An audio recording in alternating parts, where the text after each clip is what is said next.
বৰাকত নৰক যন্ত্ৰণা আকৌ এবাৰ প্ৰমাণ হল বৰাকৰ প্ৰতি থকা ৰজাঘৰৰ হেমাহি প্ৰকৃতিৰ ৰুষ্ট ৰূপে পুনৰ এবাৰ বৰাকৰ প্ৰতি ৰজাঘৰে ৰখা অনিহা প্ৰমাণ কৰি দিলে কি দুর্বিষহ যন্ত্রণা আজকে বরাক উপত্যকাবাসী আজকে সহ্য করতে হচ্ছে অথচ আমাদের জনপ্রতিনিধিরা নীরব আমাদের মুখ্যমন্ত্রী থেকে শুরু করে বিভিন্ন মন্ত্রীরা নীরব আমাদের এই যন্ত্রণা তারা প্রত্যক্ষ করছেন কিন্তু কোনো ধরনের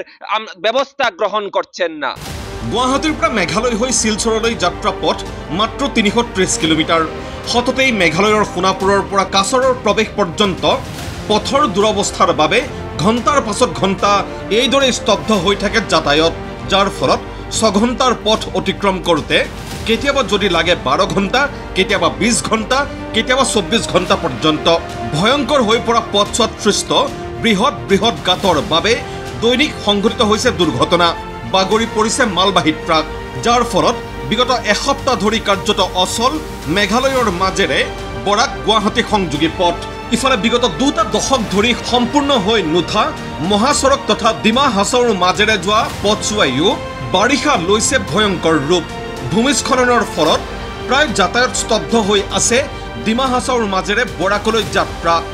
ইফালে ভূমিস্খলনৰ বাবে হাৰাংগাজত সৃষ্টি হোৱা অৱস্থাৰ বাবে ব্যাহত হৈ পৰিছে বৰাকলৈ ৰেল যাত্ৰাও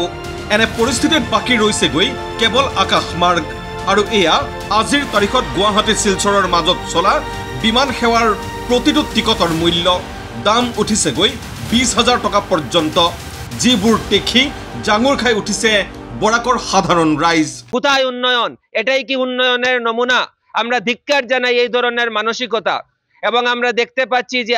যে প্লেনের টিকিট আকাশ ছোঁয়া সাধারণ মানুষ কিভাবে যাতায়াত করবে একের পর এক ট্রেন বাতিল হয়ে যাচ্ছে তাই আমরা জনপ্রতিনিধি সহ মন্ত্রীদের হস্তক্ষেপ দাবি করছি ইফালে কেউফালৰ পৰা যোগাযোগ ব্যৱস্থা ব্যাহত হৈ পৰাত আন এক ভয়ানক পৰিস্থিতিৰ দিশে গতি কৰিছে বৰাকৰ তিনিখন জিলা তেল ডিপুসমূহত নোহোৱা হৈ পৰিছে পেট্ৰল ডিজেল আমরা পাম্পটা বন্ধ হওয়ার কারণ হচ্ছে গিয়ে গতকালকে দুপুর থেকে তেল না শেষ হয়ে গেছে আইসি থেকে তেল আইতে পারে না এর কারণে আমার পাম্পটা বন্ধ করা হয়েছে नहीं आ रहा है अभी बाहर से ये डिपू से क्योंकि रास्ता ब्लॉक पहले गुवाहाटी में मिलता था गुवाहाटी में अभी पेट्रोल नहीं है सिलचर में पेट्रोल नहीं है अभी लमडिंग से आ रहा है तो लमडिंग आप लोगों का रास्ता खराब है तो गाड़ी आ नहीं सक रहा है जाम है रास्ता বুধবাৰৰ নিশাৰ পৰা শেষ হৈ যাব অধিকাংশ ডিপুতে জমা থকা ইন্ধন তো তেল এখন বর্তমানে যেটা আছে এটা আজকের দিন কোনো রকম যাইব কালকে থেকে আমরা পাম্প বন্ধ হয়ে যাব যদি তেল না আয় রাস্তা খারাপ হয় তেল আইতেছে না এনে পৰিস্থিতিত বৰাকবাসীক সকাহ দিবলৈ চৰকাৰে কি ব্যৱস্থা গ্ৰহণ কৰে সেয়াহে হ'ব লক্ষণীয় বুথের প্রচার হয়েছে বুথে অনেক নেতা এসে প্রতিশ্রুতি দিয়েছেন কিন্তু যেখানে নতুন নতুন প্রযুক্তি ব্যবহার করে রাস্তাঘাট হচ্ছে বিপদসংকুল পথে ভারতবর্ষের বিভিন্ন স্থানে বড় বড় প্রজেক্ট হচ্ছে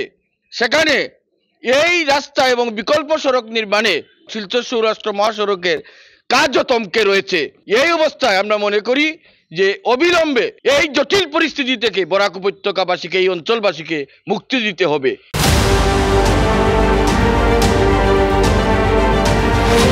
ব্যুরো রিপোর্ট